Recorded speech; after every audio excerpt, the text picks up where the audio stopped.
Hello friends, నేను మీ మాజీ మంత్రి పుష్పలీలను మాట్లాడుతున్నాను. ఈరోజు ఈ ప్రజాస్వామ్యం అన్నదానికి ఒకసారి మనకు డౌట్ వచ్చే పరిస్థితి కేంద్ర ప్రభుత్వం చేసే చర్యల వల్ల మనకు అనిపిస్తూ ఉంది.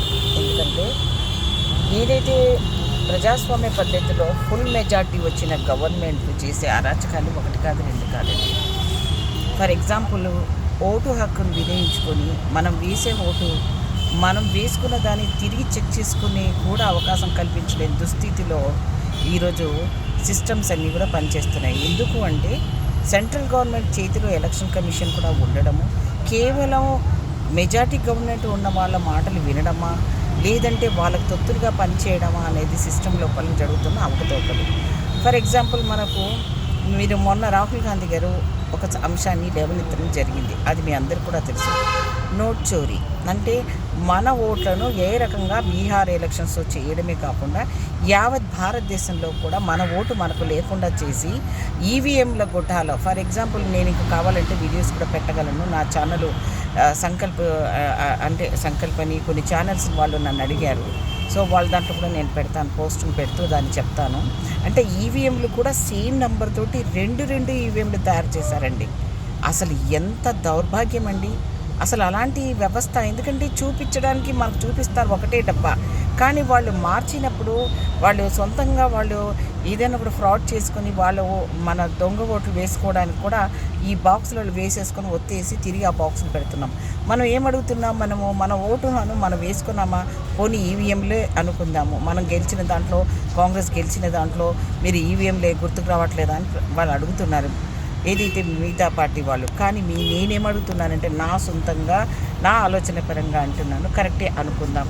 పోనీ మీరు వివిఏ ప్యాడ్స్ అని ఒక స్లిప్ మనకి ఇస్తారు. అది మనం వేసినప్పుడు అది పక్కన బాక్స్లో వేసుకుంటున్నాం. మనం వేసింది ప్రింట్ ఆ బాక్స్లో పడిన ఆ స్లిప్నైనా కనీసము ఎలక్షన్ కంట్రోల్ను ఎవరైతే నిర్వహించే సంస్థల దగ్గర ఆ బాక్సులని భద్రపరిచే వ్యవస్థ ఉండాలండి. అది ఏదన్నా డిజిటల్గా రూపంలో చేసి పెట్టుకుంటే మనం ఎప్పుడైనా యాజ్ ఏ ఓటరు మనం వేసిన ఓటు మనం చూసుకునడానికి అవకాశం ఉంటుంది. కానీ ఇది కూడా మేము నిర్వహించలేమని డిజిటల్ గవర్నమెంట్ ఎందుకునే చెప్పుకున్న వాళ్ళ కింద పనిచేసే యంత్రాంగం చెప్పే పెద్ద తప్పండి.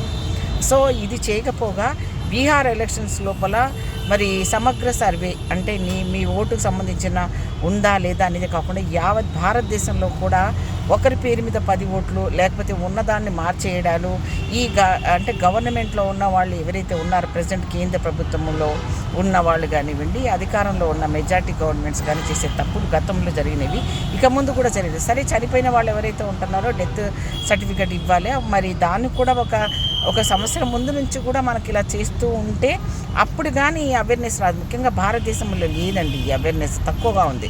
దీన్ని ఈ పార్టీలన్నీ కూడా ఓన్ చేసుకుంటాయి. అది నా పార్టీలు కాదండి, అన్నీ కూడా అంతే.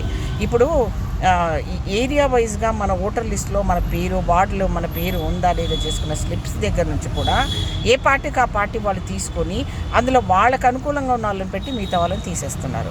అది మనకు అర్థం కావాలి అంటే చాలా టైం పడుతుంది. సో దాన్ని ఆధార్కి లింక్ చేసి మన ఫోన్ నెంబర్కి లింక్ కనుక చేసి అది మనకు ఓటీపీ కనుక ఉంటే మన ఓటు ఉంది అనుకొని మనం చూసుకోవడానికి ఒక వ్యవస్థ ఉంటుంది. కానీ ఇవన్నీ చేయకుండా ఎస్ఐఆర్ అనేది, ఈ సమగ్ర సర్వే అనేది ఇదన్నీ తప్పు, రాహుల్ గాంధీ గారు తీసుకున్న అంశం చాలా తప్పు అంటున్నారు. కానీ ఈరోజు సుప్రీంకోర్టు కూడా దానికి సమాధానం అడిగితే చెప్పలేని పరిస్థితిలో ఈరోజు ఎలక్షన్ కమిషన్ పనిచేస్తుందండి. మీరు సామాన్యులే కాదండి, మనం ఒకరోజు మన ఓటును మనం పోగొట్టుకుంటే ఈరోజు మనం చనిపోయిన వాళ్ళ కిందే లెక్క. ఈ ప్రజాస్వామ్యంలో మన ఓటు ఎంత ఇంపార్టెంటో మనం చాలా వరకు కూడా ఇంకా తెలుసుకోలేని దౌర్భాగ్య పరిస్థితుల్లో మన దేశ జనాలు ఉండడము మనం చేసుకున్న ఈ దేశ యొక్క దౌర్భాగ్యం అండి. సో ఫ్రెండ్స్, ఇప్పటికైనా రాహుల్ గాంధీ గారు పెట్టిన దాని అంశాన్ని మళ్ళీ మీరు చెక్ చేసుకోండి. దీనివల్ల జనాలకు మీ వాళ్ళే అన్నారు, అక్కడ గఠబంధన్ వాళ్ళు అన్నారు, మేమైతే మొన్న జాయింట్గా కలిసి పోటీ చేసిన వాళ్ళు కూడా అన్నారు, మమత గారు అన్నారు, వాళ్ళు అన్నారు, వీళ్ళు అన్నారు. దీనివల్ల పెద్దగా ఉపయోగం లేదని బీజేపీ వాళ్ళు ఏదైతే ప్రచారం చేసుకుంటున్నారో, ఈరోజు బీజేపీ ఉండొచ్చు, రేపు ఇంకొకరు రావచ్చు, మేమే రావచ్చు. సో ఎవరు వచ్చిందన్నది కాదండి ఇక్కడ మనకు సమస్య. మనము యాజ్ ఏ పౌరునిగా మన ఓటును మనం కాపాడుకోవాలి, ఆస్తులు కాపాడుకోవడం కాదండి. మన ఓటుని మనం కాపాడుకుంటే మన సిటిజన్గా గుర్తింపు పొందితేనే ఈ దేశాన్ని కాపాడే దాంట్లో మన మేజర్ పాత్ర మనకున్నట్టు. ఇది అవును అంటే దీన్ని ఇప్పటికైనా మీరు సూపర్ చెక్ చేసుకోండి.